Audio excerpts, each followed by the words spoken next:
Oke, selamat siang. Kembali lagi bersama aku Zulal dan juga aku Nada di Poci Podcast Cuaca dan Iklim. Oke Nad, ini perasaan aku aja atau kamu juga sih kayak akhir-akhir ini cuaca tuh berubah-ubah gitu? Iya sih, emang akhir-akhir ini kadang panas, kadang dingin banget. Mungkin itu gara-gara iklim ya yang berubah gitu. Iya. Nah terus mungkin kayaknya gara-gara juga kan akhir-akhir itu lagi ada banyak pembangunan nih. Iya. Terutama yang aku baca-baca tuh di berita di IKN, itu di pembangunan IKN. Di sana tuh cuacanya benar-benar kayak kadang panasnya tuh ekstrim banget, kadang juga panasnya tuh biasa aja, dan juga kadang hujannya tuh deras banget ataupun hujannya biasa aja juga gitu. Iya, kayaknya mungkin gara-gara pembangunan di IKN itu lagi gencar-gencarnya mungkin ya. Jadi perubahannya sangat signifikan gitu. Mungkin kalau dari aku sendiri sih bisa aja gara-gara itu ya, pengaruh si pembangunan itu akhirnya si iklim yang di IKN ataupun di Indonesia sekarang itu bisa berubah-ubah seperti itu ya. Ya kayaknya mungkin pengaruhnya bukan cuma di daerah IKN aja, tapi bisa ke seluruh Indonesia gitu. Oke, mungkin biar kita gak penasaran lagi, kita langsung ngobrol aja kali ya sama para ahlinya. Nah itu tuh. Oke, mungkin Sobat Poci biar nggak penasaran juga, kita langsung sambut aja para narasumber yang sudah kita undang pada siang hari ini yang sangat keren. Kita langsung sambut, silakan masuk. Oke. Halo. Baik. Oke, di sini sudah ada 4 narasumber yang sangat keren-keren ya guys. Kita langsung perkenalkan diri aja mungkin ya, dari yang paling dekat sama aku. Di sini ada Pak Ilham. Beliau tuh merupakan salah satu dosen di universitas yang ternama Indonesia, yaitu Uniga, dan beliau tuh sebagai salah satu ahli di bidang iklim gitu. Mungkin boleh diperkenalkan lebih lanjut lagi, Pak Ilham? Oke. Baik, terima kasih atas kesempatan yang telah diberikan. Perkenalkan, sebelumnya saya Ilham Wijaya. Benar, saya merupakan dosen klimatologi di Universitas Islam Garut, dan saya kesibukan saya lagi sibuk mengajar aja sebenarnya, mengajar tentang klimatologi, dan saya mempunyai beberapa proyek tentang analisis perubahan iklim. Oke. Baik, terima kasih buat Pak Ilham yang sudah mau datang pada hari ini ya. Mungkin lanjut aja, kita perkenalkan ke Bapak selanjutnya, Bapak Wiji. Oke, halo. Perkenalkan, saya Wijdan, boleh dipanggil juga Wiji lah biar lebih akrab. Saya dari wakil pemerintah, di mana saya bekerja di bidang Kementerian PUPR Pembangunan. Nah selanjutnya ada Pak Kevin nih. Pak Kevin dari mana? Oke, halo semua. Assalamualaikum warahmatullahi wabarakatuh. Selamat siang semua. Perkenalkan, saya Kevin Hartama dari manajer advisor PT Waskita Karya. Kebetulan saya merupakan salah satu ahli perencana wilayah kota pembangunan IKN, dan untuk kesibukan saat ini mungkin saya lebih banyak transit dari Jatinangor ke IKN, karena kebetulan di IKN itu saya ada proyek juga, kemudian di Jatinangor ada proyek juga, kebetulan membangun labtek di suatu institut lah, ada di Jatinangor. Nah kemudian ada Mbak Dea nih dari apa nih? Halo, perkenalkan aku Dea, mahasiswa S2 ITB Teknik Lingkungan dari Bandung. Ada aktivis lingkungan ya rupanya. Iya, lihat sekarang kayak 3 bapak-bapak lawan 1 mahasiswa nih. Aktivis lingkungan. Yoi. Oke, Pak. Jadi tadi tuh aku tuh sama Nada tuh lagi bingung nih, kayak akhir-akhir ini iklim di Indonesia tuh kayak sering berubah-ubah gitu. Mungkin aku mau langsung tanya aja ke Pak Ilham biar nggak penasaran lagi, kenapa sih kayak iklim ini bisa berubah akhir-akhir ini gitu? Oke, baik. Mungkin kalau dari saya sendiri ya, jadi perubahan iklim ini tentunya berkorelasi dengan meningkatnya suhu yang ada di permukaan bumi. Nah, jadi meningkatnya suhu di permukaan bumi ini disebabkan karena banyaknya emisi gas rumah kaca. Yang mana kita ketahui sendiri banyak kendaraan bermotor yang mengemisikan karbon, kemudian banyaknya pembangunan yang menebang hutan. Sebagaimana yang kita tahu bahwa hutan itu sebagai serapan karbon ya, serapan karbon terbaik. Jadi dengan emisi yang banyak dan sumber penyerapan yang sedikit menyebabkan si karbon ini lepas gitu, si emisi gas rumah kaca ini banyak di atmosfer, sehingga sinar atau cahaya matahari dan panas matahari yang jatuh ke bumi tidak bisa dipantulkan kembali ke atmosfer, ke luar bumi, sehingga menyebabkan suhu di bumi itu semakin panas dan menyebabkan perubahan lingkungan yang ekstrim seperti itu. Oke, jadi kalau gitu aku nggak salah kan kalau misalnya tadi aku baca berita nih di Kalimantan tuh lagi ada pembangunan IKN. Nah di sana tuh kayak cuaca dan iklimnya tuh benar-benar jadi berubah ekstrim gitu. Iya. Mungkin ada yang bisa menjawab pertanyaan aku tadi? Boleh. Oke. Jadi gini, sebenarnya kalau misalkan tadi yang Mas Zulal bilang mengenai si IKN ini dia jadi penyebab, saya rasa sebenarnya pembangunan IKN ini hanya dijadikan kambing hitam ya.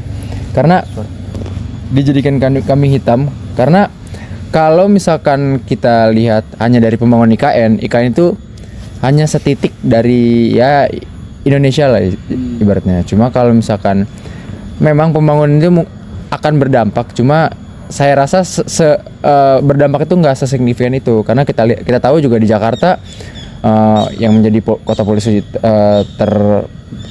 tercemar lah, terus paling terpolusi. Terus kita tahu di Jakarta juga orang pakai motor, mobil segala macam. Emang dari dulu juga. Terus di Jakarta kan dari segi hutan juga kurang. Jadi saya rasa sebenarnya IKN yang nggak sepenuhnya bisa jadi titik kambing hitam lah sebenarnya. Tapi kan kalau nggak salah tuh Kalimantan tuh kan paru-parunya Indonesia ataupun dunia gitu kan. Itu gimana tuh? Nah sebenarnya benar kalau misalkan Kalimantan itu paru-paru dunia. Cuma perlu diketahui kalau si IKN ini sebenarnya kita membangun konsep sebuah kota dengan tema Forest City sebenarnya. Forest City, Smart City. Cuma titik berat kita di Forest City, di mana kota ini dia merupakan kota yang berdampingan dengan hutan. Jadi kota ini ada di dalam hutan. Kalau misalkan kita lihat dari satelit sendiri, sebenarnya di IKN ini dia masih sangat hijau, jadi nggak yang sepenuhnya menghabisi hutan di Kalimantan itu sendiri. Nah, kalau dari Mbak Dea sendiri nih, dari sebagai aktivis lingkungan, gimana pendapatnya tentang yang udah disampaikan Pak Kevin sama Pak Ilham? Ya, izin menanggapi ya Mas Kevin, untuk konsep dari IKN sendiri ini Forest City atau City in the Forest, yang mana berarti kotanya itu di tengah hutan dan kemungkinan bisa terisolasi dari dunia luar karena di tengah hutan. Kemudian gimana sih cara menanggulanginya? Misalnya kalau ada tiba-tiba hewan buas yang masuk ke dalam kota IKN ataupun ada macan. Iya ada macan gitu loh, tiba-tiba kan ke IKN kan ganggu ya. Itu gimana tuh? Nah sebenarnya kalau misalkan tadi apa yang dibilang Mbak Dea terisolasi gitu, sebenarnya enggak, karena kita sendiri pun menganut konsep Smart City dan kita pasti udah ada perencanaan wilayah kotanya, gimana supayanya dari segi aksesibilitas, terus distribusi barang dan jasa juga nggak akan sesulit itulah. Kalau misalkan dari segi tadi yang Mbak Dea bilang ada harimau dan lain-lain, itu sebenarnya kan faktor eksternal aja, faktor yang nggak bisa kita kontrol. Cuma kita bisa kontrol dengan mungkin adanya penjagaan atau pengawasan oleh patroli lah, oleh mungkin ranger di hutan sana. Paling seperti itu sih Mbak. Izin menambahkan statement yang bagus ya dari Mbak Dea. Kalau dari segi pemerintahan sendiri, khususnya bidang PUPR pembangunan, kami itu kan tidak hanya dari teknik sipil saja kan. Kami juga berkolaborasi lah dengan pihak lain seperti kehutanan, terus teknik lingkungan dan lainnya. Sehingga untuk memikirkan misalkan aspek adanya hewan yang masuk, kami sudah membuat suatu rencana di mana nanti akan membuat suatu tempat atau wilayah yang khusus untuk hewan-hewan tersebut. Dan juga pembangunan IKN ini tuh suatu metode yang bagus lah, atau suatu proyek yang bagus bagi Indonesia. Kenapa? Karena pertumbuhan kita tuh nggak hanya terfokus di Pulau Jawa. Jadi kita bisa mengembangkan pertumbuhan ekonomi di luar Pulau Jawa. Jadi bukan meningkatkan, pemerataan ekonomi dan mengurangi kesenjangan lah antara wilayah barat dan timur di Indonesia. Lebih jauh lagi, proyek IKN ini juga tidak hanya mementingkan tentang bisnis, tapi juga kami mementingkan tentang aspek sosial dan lingkungan atau ekologis, di mana IKN ini kami juga memperhatikan tentang konservasi lingkungannya. Kan kami berkolaborasi kan dengan teknik lingkungan, dengan anak-anak kehutanan dari Fakultas Kehutanan misalkan universitas lain, sehingga apa yang kami lakukan di IKN itu tidak hanya asal babat saja, asal tebang saja, tapi kami juga memperhatikan bagaimana suatu kota itu bisa berkesinambungan lah, bisa saling, bahkan IKN itu konsepnya forest city ya, jadi hutan terus kota, jadi bagaimana si kota itu dan hutan bisa saling menimbulkan timbal balik yang positif sehingga bisa memiliki suatu hubungan yang baik. Jadi kan kalau IKN tuh misalkan tumbuhan kan membutuhkan karbon dioksida kan, otomatis misalkan kalau kita membuat kota di sana, berarti karbon dioksida tuh dari kota itu kan, sehingga pertumbuhan tanaman atau tumbuhan yang ada di sana bisa ikut meningkat. Itu kalau menurut hasil dari rapat koordinasi dengan anak-anak Fakultas Kehutanan itu disebut dengan pemupukan CO2, sehingga bisa meningkatkan pertumbuhan. Jadi saling menimbulkan feedback yang baik atau positif. Baik, mungkin tadi awal-awalnya udah cukup panas juga ya obrolannya tentang iklim IKN ini. Nah, aku juga penasaran nih, kan tadi Pak Ilham ini tuh udah menyinggung soal emisi karbon, sehingga tadi kayak Pak Wijdan udah menyinggung karbon seperti juga. Nah, itu kan diperlukan data sebuah data ataupun kayak data iklim yang digunakan untuk menganalisis semua itu. Nah, boleh jelasin nggak sih Pak bagaimana data iklimnya digunakan dalam penelitian dan analisis tersebut? Oke, bagus nih pertanyaannya. Jadi data iklim itu diperoleh dari berbagai stasiun cuaca ya, seperti satelit ataupun juga pemrograman komputer. Nah, jadi data iklim ini diukur tentunya setiap harinya, setiap detiknya, diukur mungkin diakumulasikan dalam annual atau dalam setahun atau per bulan. Nah, kemudian si data iklim ini dianalisis untuk mengetahui sebagaimana pola curah hujan, perubahan lingkungan, peningkatan panas, dan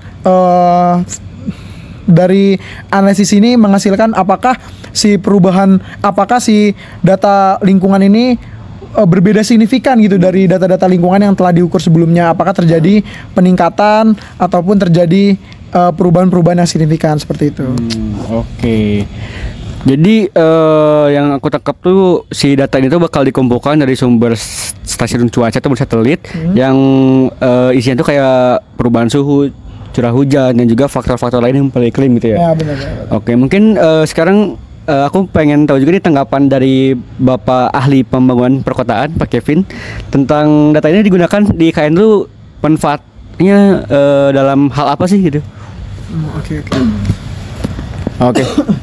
Jadi kalau di IKN sendiri seperti yang tadi dibilang sama Pak Wijaya sendiri, kalau misalkan kita lihat dari curah hujan dan lain-lainnya lah dari berbagai satelit. Cuma kalau misalkan di IKN sendiri, tentu kita nggak asal ngebangun aja gitu, kita nggak asal merencanakan. Cuma kita juga lihat dari mungkin aspek pembangunan wilayahnya, gimana drainase dari lingkungan si IKN ini bisa baik, terus gimana si IKN ini bisa istilahnya anti bencana lah, maksudnya jangan sampai ada bencana sedikit si IKN ini runtuh. Kita memperhatikan aspek itu juga, makanya kita butuh data iklim supaya kita bisa memperkirakan nih bencana apa yang kira-kira sekiranya bakal kejadian di sana, bencana apa yang mungkin mengancam. Terus kita juga bisa lihat, oh kalau data hujannya segini mungkin kita butuh drainase sekian. Terus kita juga lihat dari efisiensi energi, misalkan kalau misalkan di IKN itu paparan sinar mataharinya misalkan baik, tentu kita akan memanfaatkan itu dengan cara mungkin menggunakan panel-panel surya sebagai untuk energi listrik, sehingga IKN ini bisa lebih ramah lingkungan dan bisa lebih berkelanjutan lah dari segi lingkungan. Itu seperti itu. Kalau menurut Mbak Dea nih tentang IKN yang sebagai kota berkelanjutan nih gimana? Sebagai kota yang berkelanjutan, menurut saya IKN itu ya perlu memang seperti yang dikatakan Mas Kevin tadi, untuk menimbang banyak hal juga memerlukan baik data untuk kelancaran pembangunan dan pemerataan yang telah disampaikan tadi sih. Cukup. Oke. Mungkin tadi kan dari Bapak Kevin dan Mbak Dea saya jelasin nih manfaat data iklim di IKN ataupun kayak sebagai aktivis kayak data iklim itu digunakannya seperti apa. Kalau dari pemerintahan sendiri data iklim ini tuh biasanya digunakan dalam hal apa sih, Pak? Oh, oke, Pak. Pertanyaan yang bagus ya, terima kasih. Jadi data iklim ini kan pemerintah ya. Pemerintah itu mempunyai fungsi observasi dan eksekusi. Nah, sehingga data iklim ini nanti digunakan untuk observasi, di mana observasi ini untuk membuat atau menganalisis suatu kebijakan dan regulasi, sehingga nanti apa yang akan diterapkan di lapangan bisa sesuai dengan kondisi iklim di lapangan tersebut. Nah, buat. Oke, makasih Bapak-bapak udah menjawab pertanyaan aku. Oke, mungkin sekarang ini kan kayak apa ya, bisa dibilang pembangunan IKN itu walaupun iya tadi kata Pak Kevin apa ya, memperhatikan hutannya, terus kayak tetap menjaga konsepnya itu forest city. Tapi pembangunan IKN itu bisa mempengaruhi iklim di Kalimantan Timur nggak sih, Pak? Atau mungkin boleh dari Pak Ilham tanggapan sebagai ahli iklim nih, dampak utama yang bisa terjadi setelah pembangunan IKN itu seperti apa sih, Pak, gitu? Oke, saya mau mencoba menjawab ya. Kebetulan saya sendiri sudah beberapa kali ya bolak-balik ke IKN dan saya cukup istilahnya cukup mengetahui lah kondisi yang ada di sana. Jadi kalau dari analisis yang saya lakukan, kondisi di sana tuh cukup panas. Kemudian karena pada dasarnya pembangunan, yang namanya pembangunan kan merubah bentang alam ya. Jadi si hutan di sana tuh dibabat, dihabisin, kemudian dibangun. Mungkin seperti yang tadi disampaikan Bapak Kevin bahwa pembangunan ini menerapkan apa tadi? Forest apa? Forest City. Nah, mungkin itu Forest City itu akan berjalan dalam jangka waktu yang lumayan lama ya. Sebagaimana yang kita tahu, kalau pohon itu kan ditanam nggak bisa langsung tumbuh ya. Nah, jadi pembabatan hutan yang dilakukan sekarang itu, kalau untuk kondisi aktualnya, karena hutannya dibabat, kemudian banyak dibangun di sana alat-alat berat, itu pastinya menimbulkan suatu perubahan iklim yang sangat signifikan gitu. Yang tadinya hutan, yang tadinya merupakan serapan karbon, yang cahaya matahari masuk ke bumi terus bisa dipantulkan kembali karena si emisinya tidak terlalu banyak. Nah, dengan pembabatan hutan ini menjadikan IKN semakin panas karena tidak ada karbon yang diserap, emisinya semakin banyak, kemudian sinar matahari yang masuk tidak bisa dipantulkan lagi, sehingga IKN ini menjadi sangat panas. Mungkin kalau buat kondisi aktual saat ini, itu perubahan iklim di sana benar-benar terjadi. Nah, mungkin kalau misalkan memang Forest City ini diterapkan dengan baik, berhasil, mungkin beberapa tahun ke depan akan berhasil seperti yang sudah disampaikan oleh Bapak Kevin, seperti itu. Nah, kalau begitu jadi kan pembangunan IKN itu tentu ada dampak negatifnya kalau gitu ya. Nah, menurut Pak Kevin bagaimana sih cara nanggulangin si dampak negatif ini biar kayak yang tadi diucapin oleh Mas atau Bapak Ilham itu tidak terjadi ataupun bisa dikurangi gitu dampak negatifnya? Oke.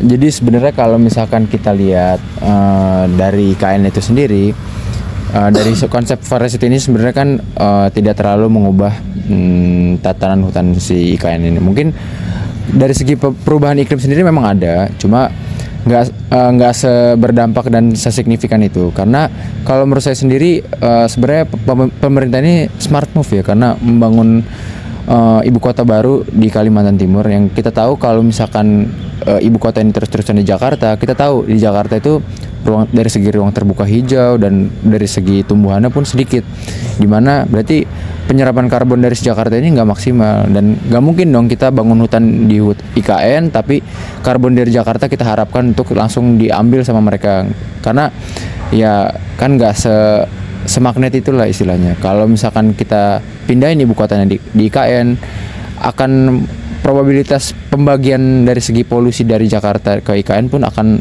merata lah istilahnya. Jadi pusat kota tuh nggak cuma di Jakarta dan di IKN. Dan kalaupun misalkan di IKN dengan konsep Forest City ini sebenarnya kita bisa membayangkan kalau misalkan polusi itu ada di IKN dengan kondisi lahan terbuka hijau IKN ini yang sedemikian banyaknya, maka karbon ini akan lebih mudah diserap. Dan untuk pemerataan karbon di Indonesia pun sebenarnya lebih bagus, pemerataan polusinya juga lebih bagus, nggak hanya terfokus di Jakarta. Paling mungkin seperti itu kalau misalkan dari saya. Mungkin dari aktivis lingkungan nih Mbak Dea seperti dari tadi kayak udah pengen ngeluarin unek-uneknya gitu kayak. Coba boleh jelasin Mbak Dea gimana tuh? Jadi maksud Mas Kevin di sini itu dengan pemerataan polusi begitu ya. Jadi di Jawa udah cukup banyak nih polusinya. Jadi di Kalimantan kan kurang nih polusinya. Jadi ditambahin polusinya dengan adanya IKN dan ya proyek-proyek yang seperti ini begitu ya. Kalau menurut Pak Wijdan sendiri nih, pendapatnya dari pemerintahan untuk tentang pemerataan polusi atau dan lainnya itu gimana? Kalau dari pemerintahan kan memiliki fungsi itu yang sudah dijelaskannya tadi, memiliki fungsi pengawasan ya. Jadi mungkin kami akan mengawasi, akan menerapkan lah, akan menerapkan hasil dari kebijakan dan regulasi yang sudah disusun dari tadi, dari data iklim kan, sehingga nanti pembangunannya tuh tidak akan asal, tidak akan merusak ekosistem yang disebutkan oleh Mbak Dea. Jadi kami sudah memiliki suatu konsep di mana ini tuh kota dan hutan yang saling berkesinambungan kan, Forest City. Nah, di mana dalam hutan dan kota ini akan saling menimbulkan feedback positif kan. Nah, kalau hasil dari rapat dengan anak-anak fakultas dari kehutanan dan teknik lingkungan, kalau sebenarnya karbon dioksida yang menumpuk di udara itu sebenarnya memiliki dua seperti pisau bermata dua. Jadi di satu sisi dia menguntungkan, satu lagi dia merugikan. Yang menguntungkannya apa? Yang menguntungkannya dia bisa jadi suatu metode untuk pemupukan CO2 sehingga tanaman-tanaman yang ditanam di IKN nanti akan cepat tumbuh. Kan tanaman tuh membutuhkan CO2 kan. Nah, sehingga jika CO2 banyak, maka tanaman di IKN akan cepat tumbuh dan pola distribusinya akan cepat menyebar. Akibatnya, jadi IKN tuh tidak hanya gedung-gedung saja, jadi ada ruang terbuka hijaunya. Terus drain, dan selain itu di IKN juga kami menerapkan energi terbarukan.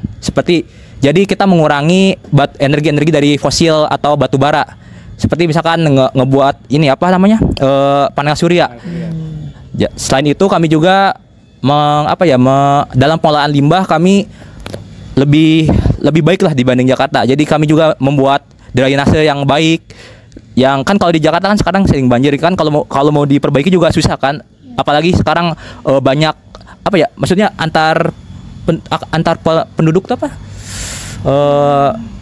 lahan antar penduduknya kan sudah tidak ada lahan sudah tidak ada lahan yang terbuka jadi yang bisa dibangun untuk betul sekali Pak Ilham. Jadi kalau mau membangun kan susah kan. Kalau di IKN kan ini kan belum ada nih kotanya, maksudnya belum jadi nih. Jadi kita bisa merancang dulu dari sekarang bagaimana cara membuat kota yang lebih baik lagi dari Jakarta sehingga pertumbuhan ekonomi di Indonesia itu meningkat. Investor dari asing mau menginvestasikannya di Indonesia sehingga membuka peluang pekerjaan baru bagi masyarakat Indonesia. Tapi juga dengan memperhatikan dari fungsi ekologis lingkungan di hutan Kalimantan tersebut. Oke, mungkin karena tadi bahasannya sudah cukup berat ya, kita perlu istirahat dulu sebentar sepertinya. Oleh karena itu, sampai jumpa di segmen selanjutnya, Sobat Poci. Oke.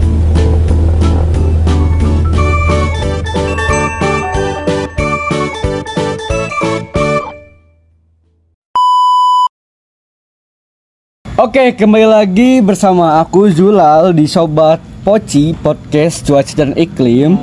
Nah, oke, tadi kan kita udah ngebahas nih kayak dampak perubahan iklim di IKN, kayak dampak bangunannya gimana.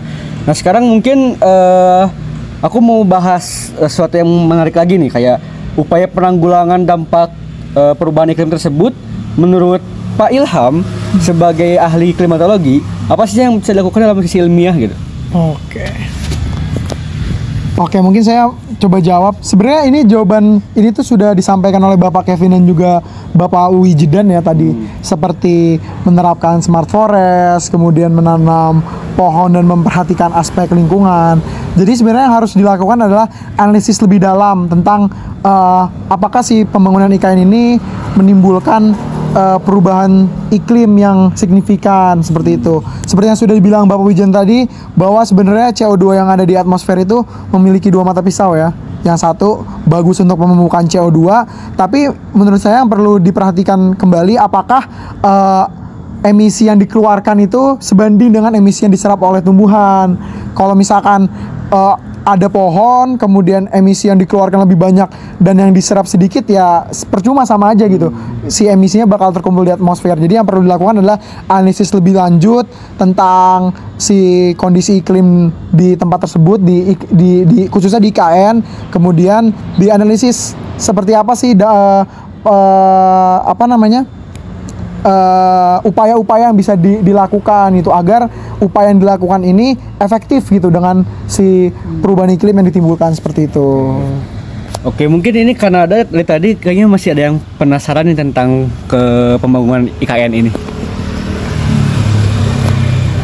Nah, kalau dari Bapak Kevin sendiri nih, upaya-upaya yang tadi kan udah disampaikan. Itu gimana biar kayak benar-benar bisa terlaksana dan tercapai tujuan-tujuannya tadi? Oke, jadi gini, mungkin karena saya sama Pak Wijdan dari sama-sama pembangun IKN juga, kami kan kurang lebih jawaban kami sama lah Pak. Ya. Karena di IKN ini ya saya itulah yang tadi saya bilang, konsep forest city ini harus benar-benar diterapkan, dan kami juga nggak asal-asal ngebangun IKN ini di lahan yang istilahnya lahan konservasi lah. Kami juga memperhatikan aspek, ini di undang-undang ini lahan pembangunan, boleh dipakai buat pembangunan. Jadi nggak masalah segitu sebenarnya. Cuma kalau untuk dari iklim sendiri, kami mungkin menginisiasinya waktu itu kami pernah berbincang dengan seorang mahasiswa rekayasa kehutanan. Kalau nggak salah siapa ya namanya, Mas Yadi apa? Jadi Mas Yadi ini bilang salah satu pohon yang cukup baik dalam penyerapan karbon tuh punya cadangan karbon yang cukup baik adalah pohon termbesi. Jadi sebenarnya kami akan menerapkan konsep itu di IKN sehingga dari karbon sendiri IKN bisa lebih terserap lebih maksimal gitu. Mungkin seperti itu. Oke, mungkin kalau dari saya, penutup dari saya, sebenarnya saya tidak masalah dengan pembangunan. Yang penting adalah pembangunan yang dilakukan itu tidak mengorbankan lingkungan, seperti itu. Oke. Baik, mungkin karena bahasannya sudah terjawab semua ya, karena ada terjawab semua tidak? Oke, terjawab semua kan. Nah, mungkin dari yang aku tangkap di obrolan kita pada siang hari itu bahwa penggunaan data iklim itu sangat penting dalam memahami dan mengatasi dampak yang terjadi di perubahan iklim gitu. Nah, contohnya kayak di pembangunan IKN yang ada di Kalimantan Timur yang memiliki potensi sangat besar itu, yang sangat signifikan terhadap iklim. Namun dengan perencanaan yang baik dan upaya penanggulangan yang tepat, kita dapat meminimalisir dampak negatifnya. Nah, salah satu upaya juga yaitu dengan menggunakan si data iklim tersebut. Nah, dan juga tadi aku yang nangkap dari ucapan Pak Ilham, seperti kayak pembangunan berkelanjutan itu tuh adalah kunci untuk memastikan bahwa pertumbuhan ekonomi itu tidak semestinya tidak terlalu mengorbankan lingkungan. Jadi kayak kalau misalnya orang-orang masih nanggap kalau si pembangunan itu ngubah ngorbanin lingkungan, ternyata enggak gitu kalau di IKN tuh. Dan juga tadi yang kata Pak Kevin bilang juga kalau dengan adanya kerjasama semua pihak yang baik bakal mewujudin kota yang ramah lingkungan dan juga berkelanjutan. Nah, lalu dari mahasiswa gitu, dari tanggapan mahasiswa, kalau misalnya kita semua sebagai masyarakat Indonesia memiliki peran dalam menjaga iklim, baik melalui individu ataupun kolektif, itu bakal sangat menjaga atau setidaknya minimalisir perubahan iklim tersebut. Nah, pemerintah juga tadi itu udah terus berupaya selama ini buat mastiin bahwa si pembangunan IKN ini tuh tidak tidak merusak lingkungan, tidak berdampak signifikan ke iklim, dan juga berjalan dengan memperhatikan kelestarian lingkungannya. Oke, mungkin dari obrolan tersebut yang aku simpulkan seperti itu. Dan karena sudah ada pengunjung acara, aku mau ngucapin terima kasih banyak buat para narasumber yang sudah mau diganggu waktunya, dan juga sobat Poci yang sudah menonton podcast pada siang hari ini. Dari aku Zulal dan juga Kanada, kita mau ngucapin sekali lagi terima kasih dan sampai jumpa di lain hari. Yeay.